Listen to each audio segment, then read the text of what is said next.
thank you, and hi to those familiar faces that I can see. It's great to see you again as part of this session. Kalim, hi, great, thanks for joining us. So we will, hey Arne, great. I will get things started shortly. Hey Liam, good to see you. For the benefits of Cal, this is a broad mix of participants from a lot of our programs, and it's good to see some representation in our accelerator program coming through with Arne and Liam here today as well. So look, I might get things started and people can join us. We are recording this session as you will have seen, so we can share it beyond, and so you can come back and have a look at it. But before we do get started, I wish to acknowledge the people of the Kulin Nations, the traditional owners of the land that we're gathered on today, and the traditional owners of the land from wherever you are joining us around Australia. I pay my respects to their elders past, present and emerging.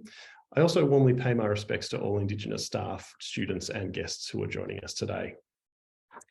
So welcome to our masterclass today, Equity 101. My name's Lloyd Gordon. I'm the Communications and Marketing Manager here at The Generator, and we're here for you. We support startups and entrepreneurs throughout the Monash community. Bit of housekeeping to start off today. We do need to stick to time. We're very lucky we've got Cal, who has been very generous in sharing his time with us today. So please be attentive. Any questions that you have, drop into the chat or just feel free to sing out. But yeah, I'm here to introduce Cal Davidson to you today. I'm sure you've heard enough of me. So to get things started, Cal is the head of partnerships at Cake. It's his role to, I guess, simplify and demystify what equity can mean from a founder point of view. Cake delivers tools, resources, and events to help founders through that journey. We've been lucky enough to see Cake grow and see that it is transforming the way that founders can attract awesome investors and build great teams with employee equity. So without further ado, I might pass over to Cal Davidson. Thank you for your time in advance. Thanks very much, Lloyd, and thanks to all the Monash Generator crew. Really appreciate the partnership and the opportunity to actually come along and actually talk to your community today. This is one of the things that I really love about my job is getting to be able to actually talk to founders about equity and how they really unlock the power of it, because it is one of the most critical elements in terms of you actually building your startup and making a successful a business and changing the world is how you actually tap into equity and use it not only for to attract the investment that you need to actually grow your business, but also how you actually tap into it to build an awesome startup team. And that's going to be so critical to your success, right? So we're going to talk about that today. Just checking everyone can see my slides here. Okay. So really quick introduction to myself before we kick into it. So I look after partnerships at Cake. As I said, within that, I get an opportunity to actually produce some awesome content for startup founders, but also actually talk to a lot of startup founders, be it events, workshops, mentoring as well. So my background is financial services and equity markets. For a period of time, I actually looked after NAB's investor relations. So I dealt with all of their institutional investors, both here, but also overseas, who actually invested in it. Ran through capital raising, M&A, all the types of things you would do in that type of role. And more recently, over the last 5 years, I've focused more back on the startup space. So actually, it's been awesome for me to be able to take that sort of knowledge and everything that I have from working at the top end of the town in terms of equity markets, but then also actually looking at, well, how does that apply in the startup space? And that's really what I'm passionate about, is how I use that knowledge to help you guys unlock the potential in that and actually build those great startups that are changing the world for the better, right? So just a little bit in terms of Cake. Australia is our a beachhead market, if you like. So we started here in Australia. Our head office is based on the Gold Coast, although we are very much a global team. So, our dev team are mainly in Portugal. We work with some awesome partners across the startup ecosystem, and we have now over 300 startups globally on the platform. The reason why we built Cake and it's a SaaS platform really to be able to actually help you simplify equity. And the reason why we did that is because, building an awesome startup is hard enough, let alone having to navigate all the complexity, all the cost, and all the hassle that goes with capital raising, with keeping investors engaged, with setting up and then running an ESOP. And as I go through the presentation today and talk about equity, I'll give you a sense for where some of that complexity comes from.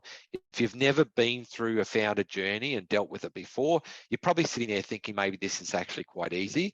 But trust me, if you talk to anyone who's been through the capital raising journey and raised multiple rounds, or they've actually set up an ESOP and actually run that to actually use it to attract great talent and then retain it, they will actually tell you it is extremely complex, and we exist to be able to actually help you navigate that through, save a lot of costs, save a lot of complexity, and allow you to get back to doing what you do best, which is actually building an awesome product and building an awesome team instead of having to waste an inordinate amount of time, energy, and money on the capital and the equity side.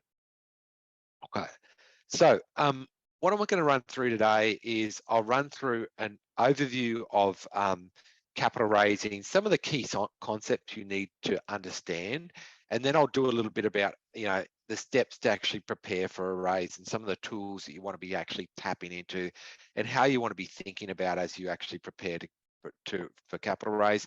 And then I'll be talking about using equity to build great teams. And there we're going to be talking about ESOPs is terminology you'll hear quite frequently, which stands for employee share option plans.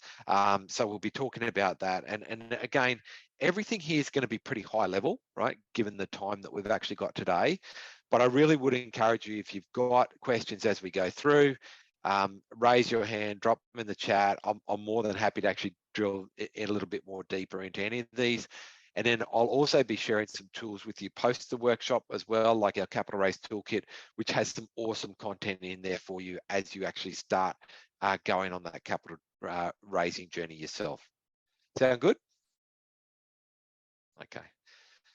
So why are we talking about equity in the first place? Well, pretty much every startup goes through this period where, this valley of death period where I've got an idea, I really want to actually develop that idea. I think I've actually identified a significant problem that myself and my founder team can actually solve for the world, but I'm not going to be making revenue from day one, right? So it's not like going out and buying a milk bar or whatever where I'm buying it as an existing business and it's going to be generating revenue from day one. Most startups start as an idea in your guys' heads, and you're in a position where you need to actually raise capital to actually fund the development of that idea, develop my MVP, start actually finding product market fit, start generating revenue, and even beyond that, like, many startups, and Cake is included in that, is, yes, we're profitable. We've got well over $1 million in ARR at the moment, right? But we're still in cash burn because we're extending overseas and we're growing the business, right? So that's that valley of death period here. And most startups, in order to actually grow, will need to raise investment. And not only that, even when you get back to a point where you actually break even, most startups, in order to actually be able to grow to their potential, that might be into a global market or whatever, even if you could actually keep the startup profitable at this point in time, there will be new market opportunities overseas, or there will be adjacent product ideas that you want to go into, which you will require funding to do. So that's why we're talking about equity. It's really critical for you to be able to fund your business. It's also, as we'll talk about later, a really critical element in terms of you being able to actually attract talent and retain talent and reward your team as you go forward as well. Okay, So has everybody, everybody heard all the sort of noise around equity markets and how hard it is to raise capital in the current environment? Everybody heard that, right? So let me just put a little bit of context around that for you, right? So the first thing you need to understand here is, last year, 2021, was a boom year in terms of capital raising for startups. Why was that? Interest rates were cheap, coming out of COVID. Most central banks globally were actually printing money, huge amount of liquidity, and a lot of that went into the startup space. So if you look at this chart here, now this is North American, but it actually very much applies to Australia.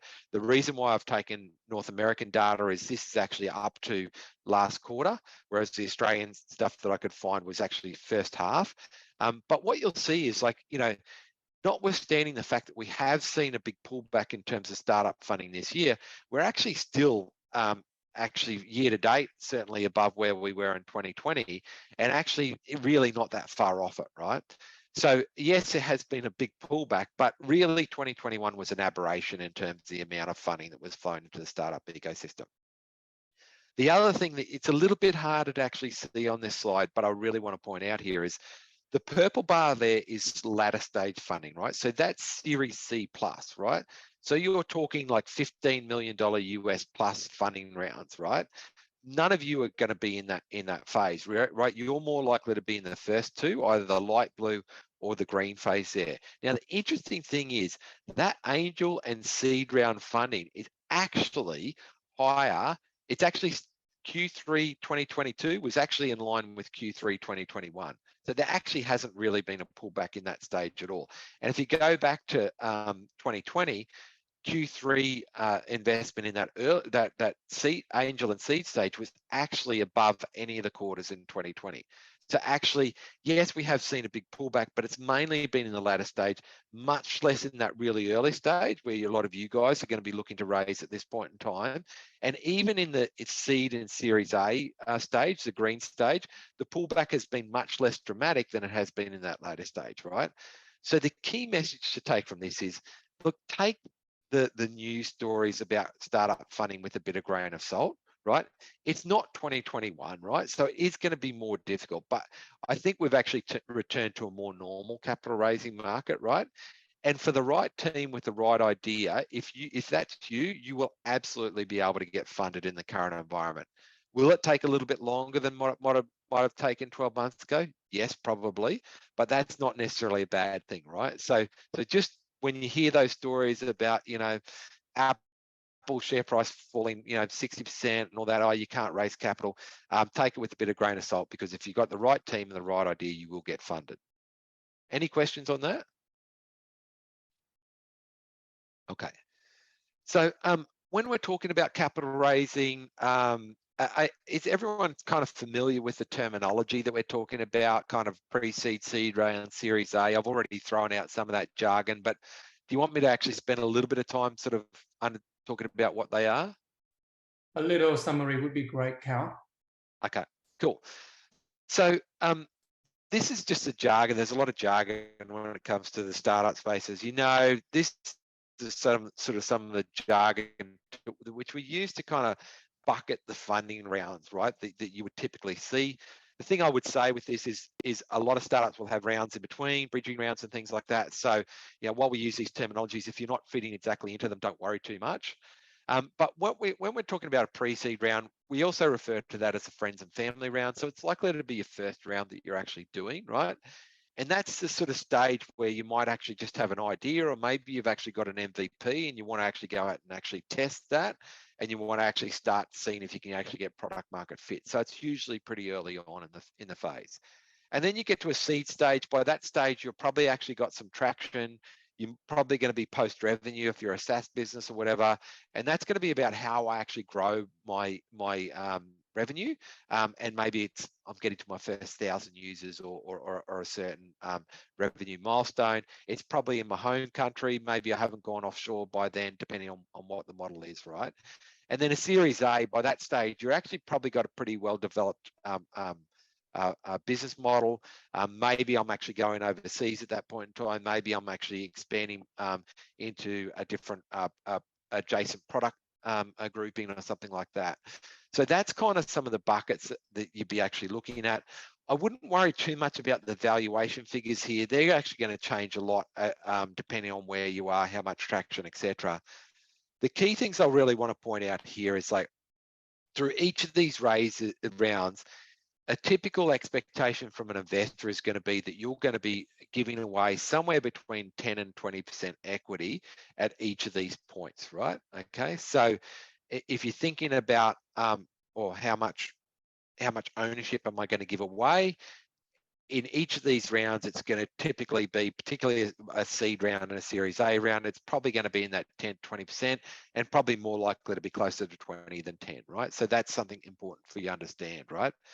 How will you determine how much you raise?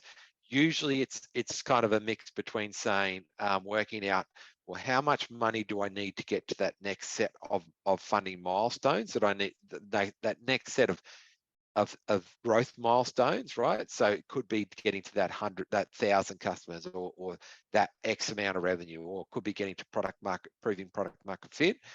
How much money do I need to actually get there? How much runway do I need? So I need a certain amount of runway to actually get it. You don't want to be raising every 3 months. So it might be 12 to 18 months of runway to get to those milestones. And then how much equity am I going to give away? And then it's almost like back solving for the valuation off the back of that, right? Particularly in these early stage rounds.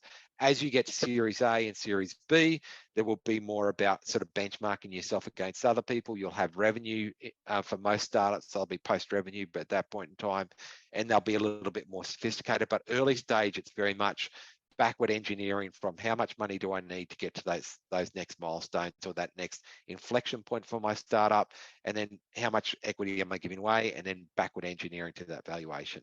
Does that make sense? Okay. So can I have a question on the previous slide, please? Yep. So here you're saying that it is expected that the startup have to give up from 10 to 20% for pre-seed.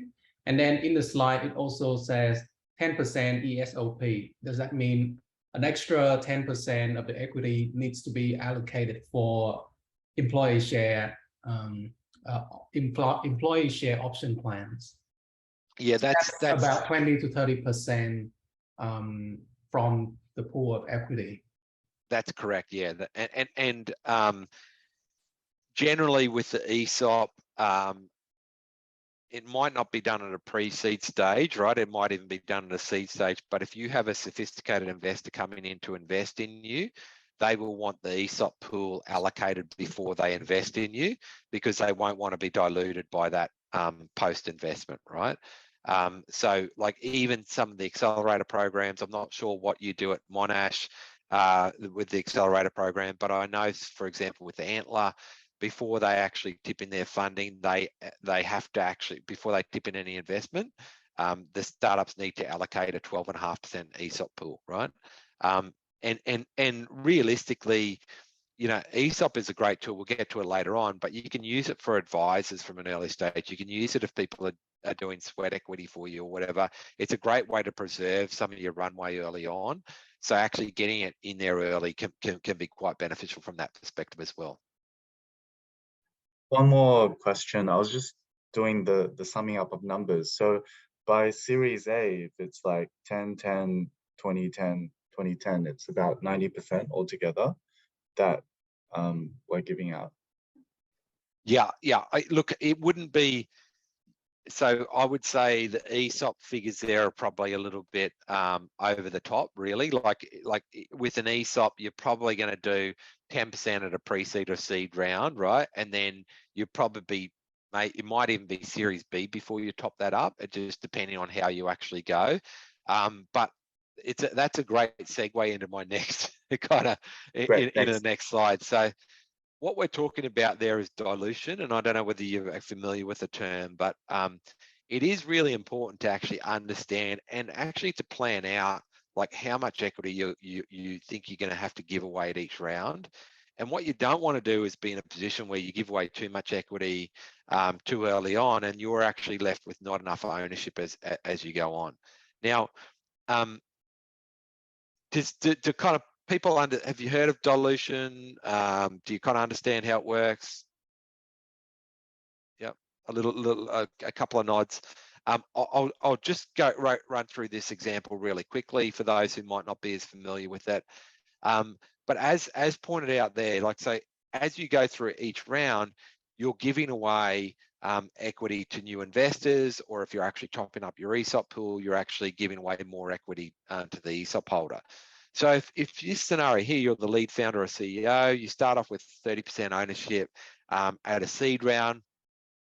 Now, at that point in time, you've actually got, you're raising $1 million, so you've actually got a $5 million post-money valuation on that round. So my 30% ownership based on that $5 million valuation is actually worth $1.5 million at that point in time, right?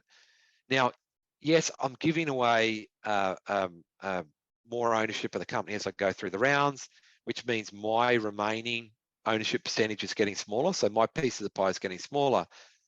But what I'm banking on is I'm actually deploying that capital effectively. We're growing our startup and the valuation is actually increasing through those rounds, right? If I do that properly, notwithstanding the fact that my percentage ownership might have gone from 30% to 12%, the actual value of that stake has actually gone up considerably. And that's what's happening in this scenario, right? So even though the CEO lead founder has actually gone from 30% to 12%, the actual valuation, post-money valuation, by the time they're at Series C, is actually $100 million. So my 12% ownership there is worth $12 million.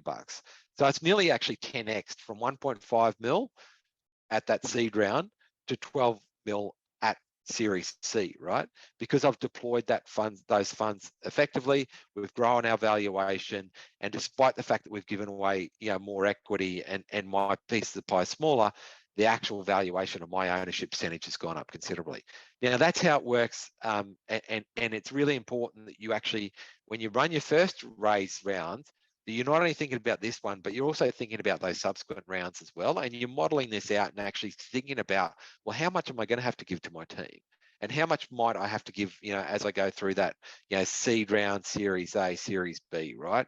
Because what you don't want to do is be in a position for yourself personally and your founding team, or from an investor's perspective, where you get to a Series C and you've only got 1% ownership, right? Because at that point, if I'm an investor coming in and I go, hey, Jack, I'd love to invest in you, but you're the key driver behind this business and you've only got 1% ownership, like you don't have enough skin in the game, right? So you're giving away too much equity. So that's going to be counterintuitive, and that's going to turn me off as an investor. So it's really important you kind of understand this concept.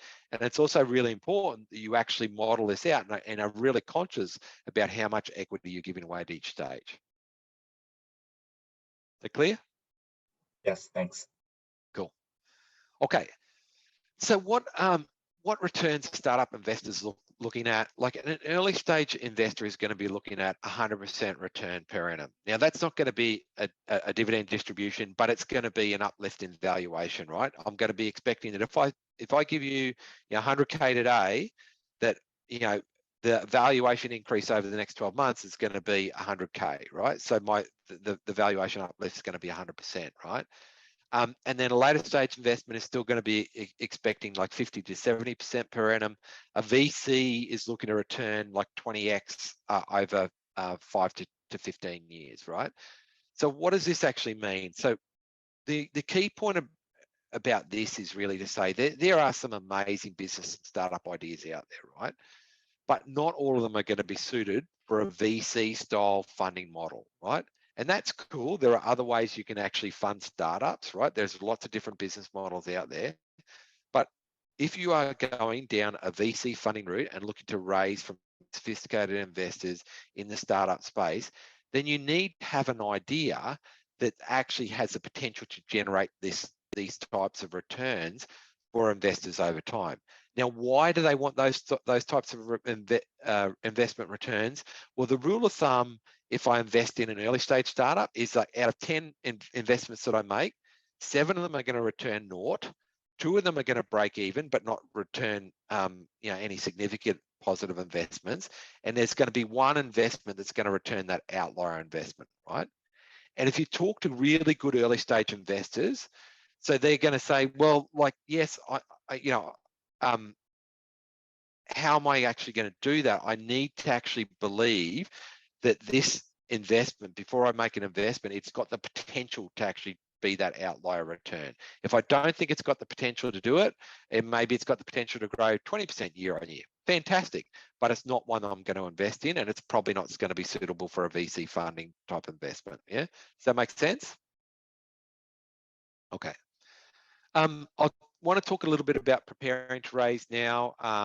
Before I do that, are there any questions that I've missed just on the earlier stuff there we've gone through so far? I think you've covered everything that's come up so far. Thanks, Cal. Cool. Okay. Cool. Okay. So let's talk a little bit about preparing to raise. So I've got some resources. This capital raise toolkit, which I'll send to you post the event. It's really kind of got the best of different tools from people around the Australian startup ecosystem. So it's got investor lists in there. It's got a financial a tool for a SaaS-based business. You can build a financial model. It's got due diligence checklists. It's got investor communication templates. It's got a whole bunch of resources in there.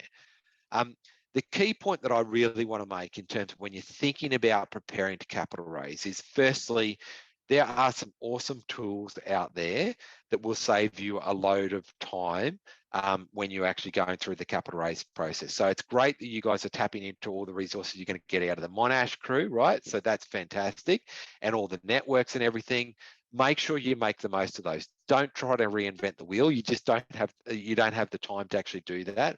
So simplify the whole thing. Use the tools that are out there, and also make sure that you've got right advisors. And that means get a lawyer, get an accountant that's actually a startup focused and knows what they're doing in their space. Don't get your uncle or friends, someone who's a normal commercial lawyer, but they don't know what they're doing in the startup space. Make sure you get the right advisors who actually know what they're doing in this space. There is, when you're thinking about a capital raising process, if it's a pre-seed round, it may be a little bit earlier, but by the time you get to a seed round, realistically, you need to actually allow for, at least a 6 months process from when you start raising to when you get that capital in the door, right? And it can be even longer than that, right? Like, for example, with Cake, we raised a seed round last year. It involved us taking on investors from the US, where we actually became, our head co's a Delaware C Corp to be able to actually do that. From the time we actually got basically a handshake agreement saying, yes, we want to invest in you, to when we got the money in the door was like 4 to 5 months, right? So, and we started that capital raising process a lot earlier than that. So that was a good 9 months from when we started the process to when we get the money in the door. So make sure you're realistic about actually how long it's going to potentially take you to run that capital raise process and get the money in the door, but also how much time and energy it's going to take for one of you founding team to actually lead that process as well, right? So just make sure you're really realistic about that. Quick question in the chat, Cal, yeah. sorry. Are there any benchmarks around how long pre-seed round funding would normally take? I know you mentioned months for seed, but any advice? Any indicator? I think it will depend, and a pre-seed round can be pretty scrappy, if you like, right? You can take it's a little less like you could be taking on investors now, like any of the people here, right? They've got an idea, maybe issue a safe note or whatever. It doesn't all need to be done as one. So what you'll typically find with the pre-seed round is it might actually be done progressively over maybe 6 months, 12 months even, whereas once you get to a seed or a Series A round, it tends to be done more altogether, and you've got a lead investor, and then people are actually investing in off the back of that lead investor. Does that kind of make sense? Yeah, I think so. It's at the end of the day, it's kind of my question is more about the process of a pre-seed round. So like from talking to an investor, go through all the process, due diligence, paperwork, how long does it usually take? Well, I would say like a pre-seed will be a lot less than like a later stage round, right? Because the reality is, for most people in running a pre-seed round, you've really got an idea, and that maybe you've got an MVP, but you don't actually. There's not a lot to do due diligence on. Really, the key thing that they're investing in at an early stage is you and your founding team and your idea, right? That's the main thing, right? And yes, there is due diligence. They'll want to know you've got your IP protection in place, you know, you've got your constitution and things like that, but it's actually pretty simple, right? So, you know, it can happen quite quickly. My point in that earlier answer was just that it doesn't need to necessarily be done in one hit like it typically would happen for more of a seed round or a Series A round. Does that kind of make sense? Yes, it does. Thank you. Yeah. And then obviously as you go on, the more mature your business is, obviously the more thorough the whole due diligence process is going to be, the more data you're going to have to actually present to investors and everything, the more they're going to want to actually dive deeper into all that data as well. Okay. So this is kind of just picking up on that point, right? So for early stage investors, the most important things are going to be their belief in you and your founder team. Do you actually have the grit? Do you have the tenacity? Do you actually have the expertise or some unique insights into this problem that other people don't have? And are you actually going to be able to execute on it? And then the last thing is, how significant is this problem? Is it the right time for us to be solving this problem at this point in time, right? And does the problem have significant, have you heard of you've probably all heard of the terminology TAM, you know, the total addressable market, right? So that goes to, is it a big enough problem for them to actually be able to solve, right? Because I'm an investor, right? And I make 20 investments, right? It's really difficult for me to actually predict which ones are going to be successful. I absolutely need to have a level of belief in terms of that founder team that before I'm going to be able to invest. But in terms of which ones are going to succeed and fail, there's so many factors that can influence that, right? But the one thing I can actually do analysis about and make a little bit more an informed decision about is going to be, is this a significant enough problem that if they do execute on it properly and a whole lot of things go right, it could be a unicorn, right? And that's going to be one of the fundamental lenses that I'm going to be looking at as I make that investment decision, right? So do I believe in the team? Do I believe they've got the right skill set, the right combination of skills, right? You know, like maybe if it's a SaaS, you know, do they have technical as well as, you know, marketing expertise? You know, do they have those right elements? And then how significant is that problem? And do they have some unique insights in terms of actually solving that problem? And if you look over the right here, like this is like the middle one there is Blackbird, right? You know, so they don't talk about, well, we invest in Web3 or we invest in deep tech or whatever, right? They talk about who they're investing in and the ideas, right? So it's all about the people. You need to make sure, particularly in those early stages, you're not just sitting there talking about your product and idea, you're spending as much time talking about your team and why you are the right people to actually solve this problem. Does that make sense? Okay, so that's kind of like a nice segue into the next bit, which is actually getting into actually talking about the ESOP and how you use your equity to build a great team. I'll just pause for a minute here to actually go, are there any questions, further issues, anything you want to dive into around the capital raising before we go on and talk about ESOP? Yes, so before we move to the new topic, I'm just wondering if there's any resource out there that lists different investor in different stage. So if we want to, you know, raise money, we know who we're going to call, who we're going to contact to start a conversation. Yep. So there's absolutely, in the capital raise toolkit that I'll send through, it'll have some resources in there. There's Airtree has an open source investor list. There's Cut Through Ventures have we've got dry powder, I think it's a list. Cheryl Mack from Aussie Angels has an investor list as well. And each of those will actually have, you know, what sort of industries and what types of startups what stage they actually, what's the average check size and all that sort of stuff. And it's a really good point, and it's one of the things that you know, are really as I dig in and talk more about the capital raising process to founders, it's really important that you guys actually understand is, you know, actually running an investment round and getting investors is no different to actually running a sales process, right?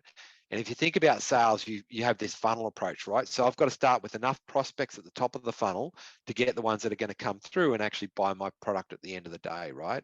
And it's no different when you're actually talking about investors, right? So, you know, if you're running an investment round and you go, hey, I actually I think I want to end up with 5 investors, and you know, the lead on this round might take $1 million, but then the others are going to take an average of 200K, right?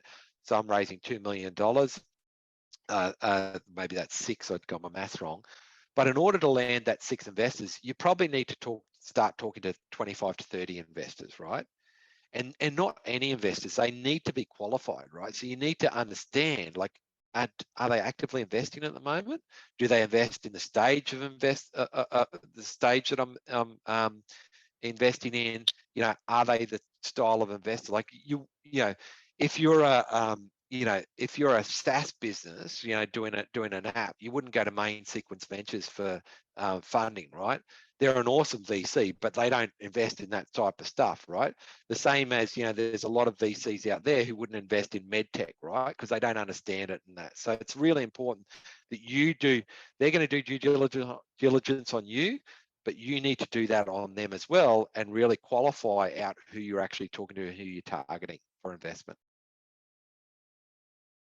Fantastic. Any other questions on the capital raising before we move on? Okay. So we're now going to talk about ESOP, and look, the key thing about this is, like, there's 2 things I want you to remember out of this. One is that employee equity is a really powerful tool, and not only for actually employees, but also for advisors and for people who might be contributing sweat equity early on, right? So that's the first thing. It's really tax effective and it's a powerful tool. The second thing I really want you to actually understand about it is, and take away, is, like, you are giving away a big chunk of equity with your ESOP, right? Time and time again, we see people not actually not treating it properly and not actually putting the time and energy into getting the right value out of what is a large chunk of equity they're actually allocating to their teams, right?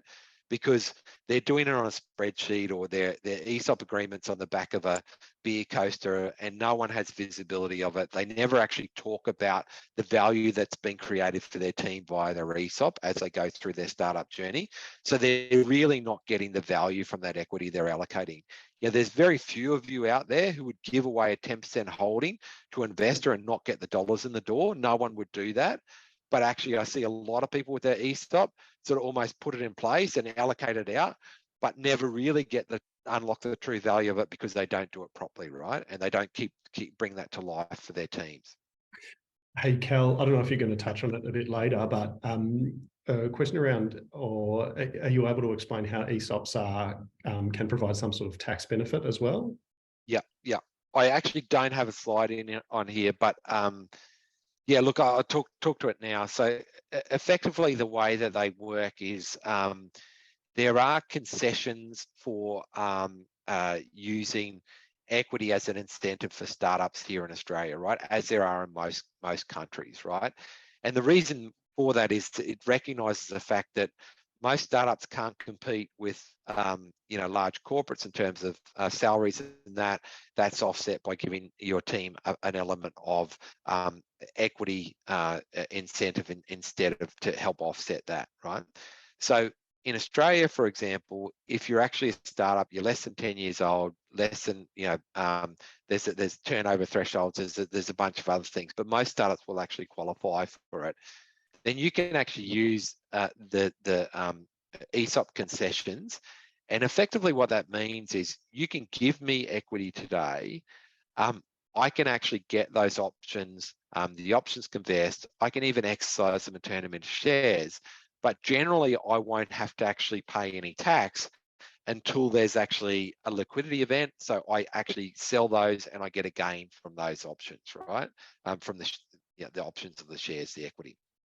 Now, in a normal business, so when I worked for NAB, for example, I was given equity incentives, right, as part of that.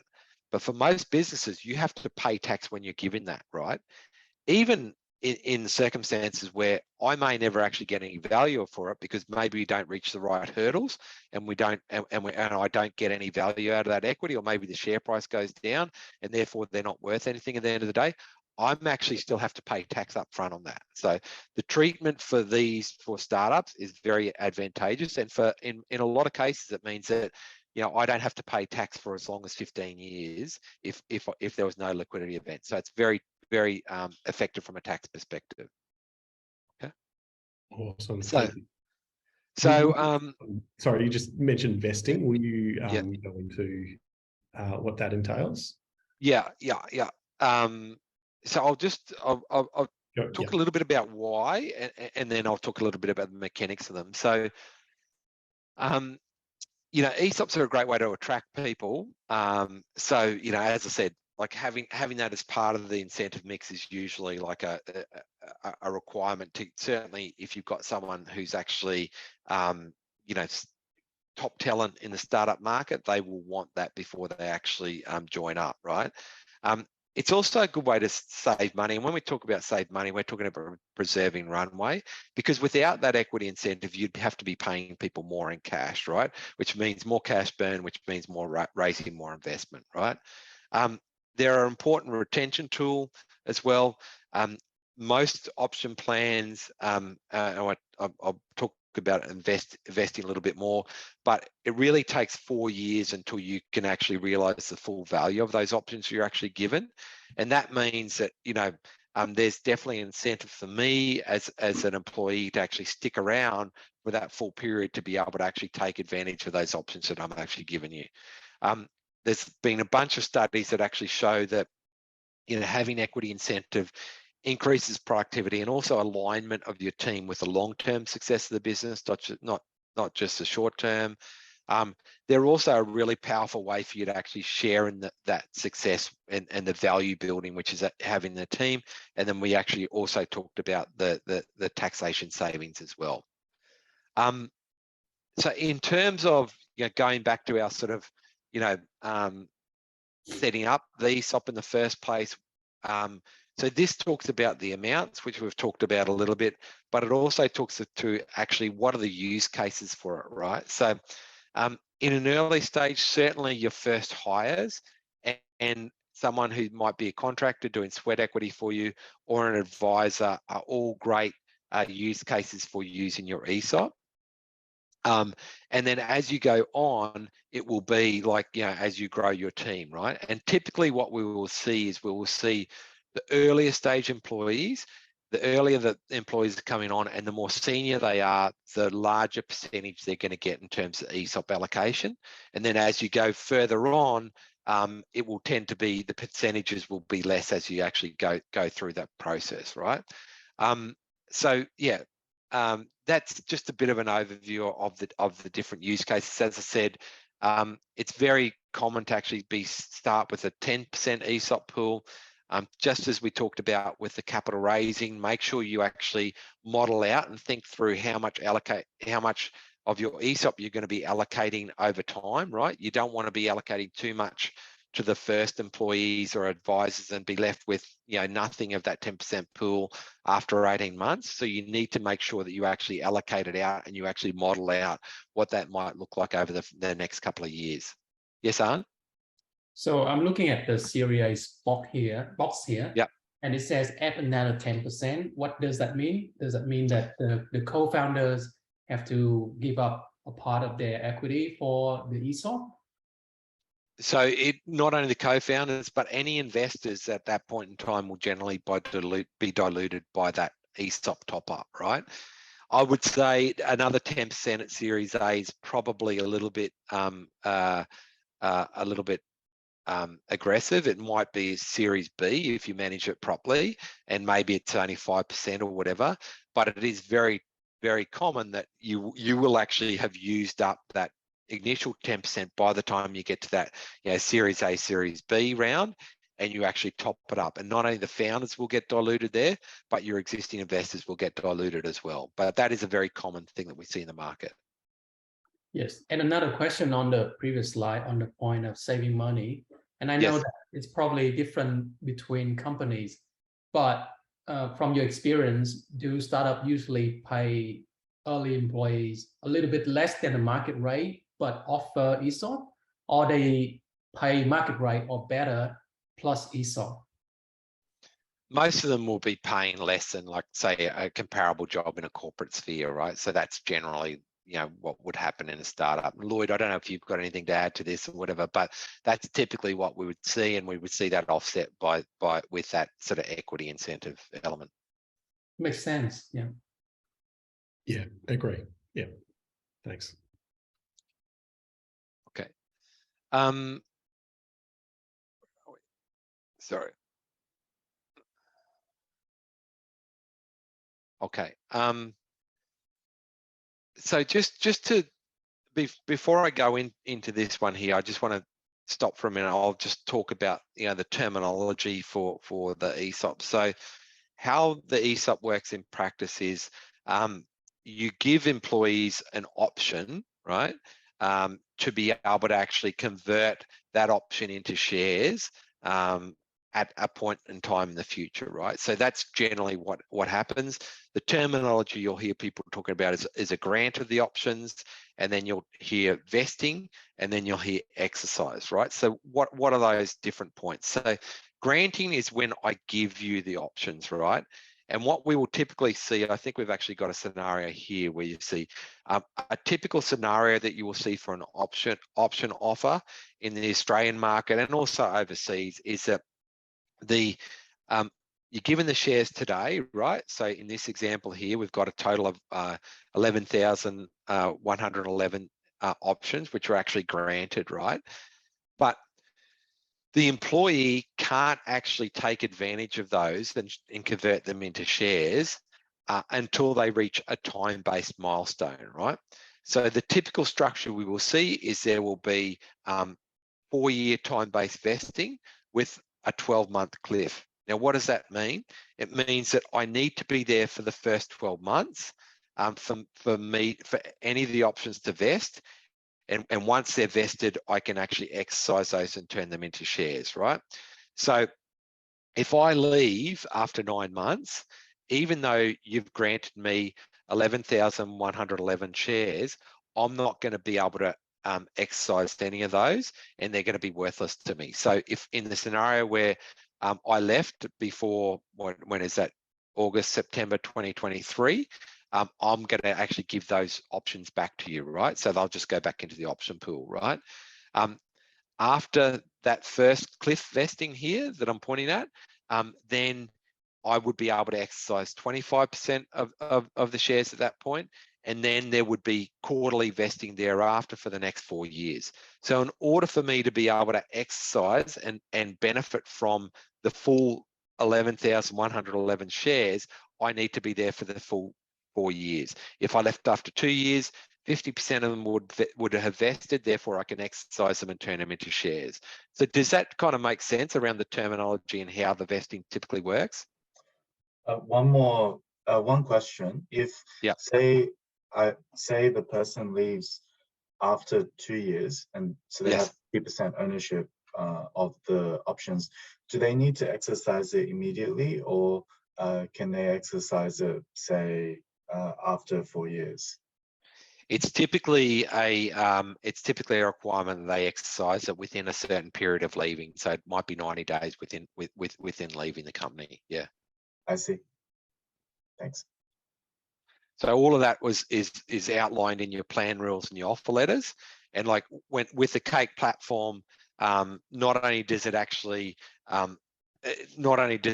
help you in terms of setting it up and sending offers and then automating all of the vesting and the notifications to your employees and everything, we also have offer letter templates in there, and we also have plan rule templates in there, which you can use when you're setting up your ESOP in the first place, right? So the Cake platform really takes care of the majority of this, both from the setting up of it, because we've got templates in there for you to use for your plan rules and your offer letters.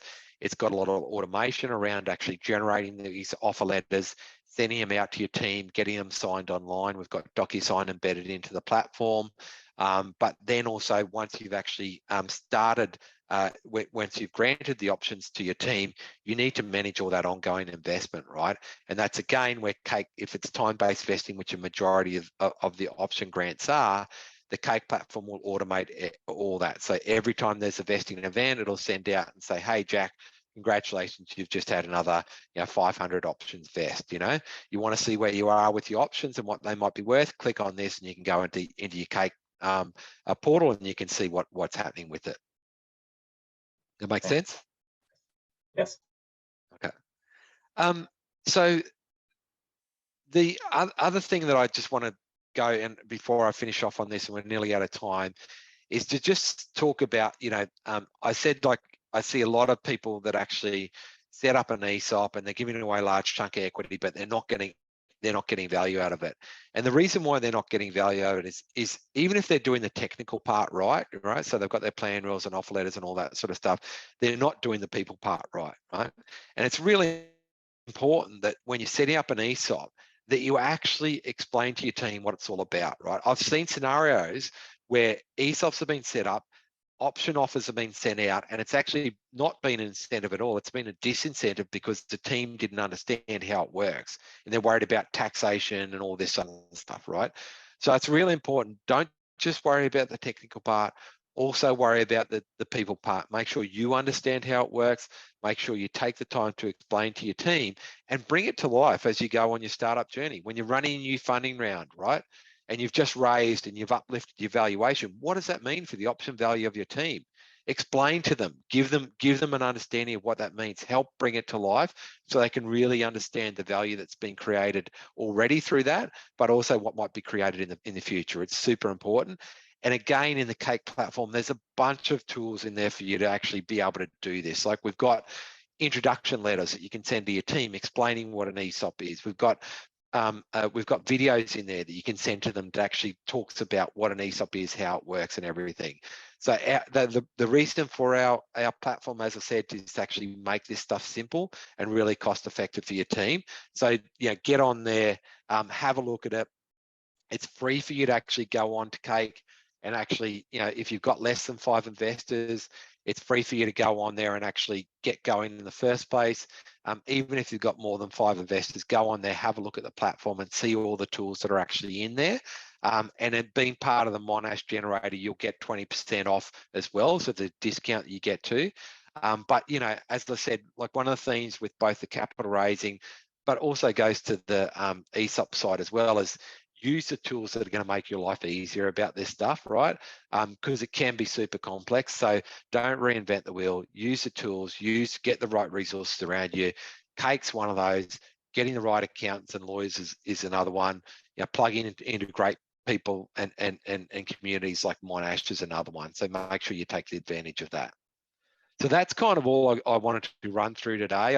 If you've got further questions, I've got a little bit more time I can spend with you, but I'm also conscious we've kind of taken an hour at the moment too, Lloyd. So yeah, no, I do want to stick to time. So thank you so much for your time today, Cal, and the insights that you've shared with the group. I've dropped a link to the Cake platform in the chat so people can go and have a look at that right now. But obviously keen to share the recording with the group again, and your presentation as a follow-up email, and thank you to those that attended, and just details to how to access the Cake platform. But look, if there's, maybe we've got time for one last burning question from anyone in the group, or a last piece of advice from yourself, Cal, to finish up the session. Any last questions?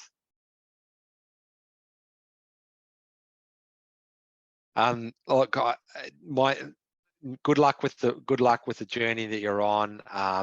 The thing I would say about the equity side is it's an extremely powerful tool that you've actually got, both from getting the investment, but also using it to actually build a great team as well. don't underestimate the complexity and everything that goes around that, right? When you're running an arrays, make sure you allocate enough resources and enough time to do it. But at the same time, be smart about how you do it. Get the right advisors around you. Use the right tools like Cake and those other templates that are out there, because doing that will save you an enormous amount of time, money, and complexity, and will allow you to do what you really need to be doing, which is actually building a startup. So that's kind of it in a nutshell. If anyone wants to reach out to me, feel free to share my email as well, and feel free to hit me up on LinkedIn or whatever. I'm more than happy to help you if you've got any further questions.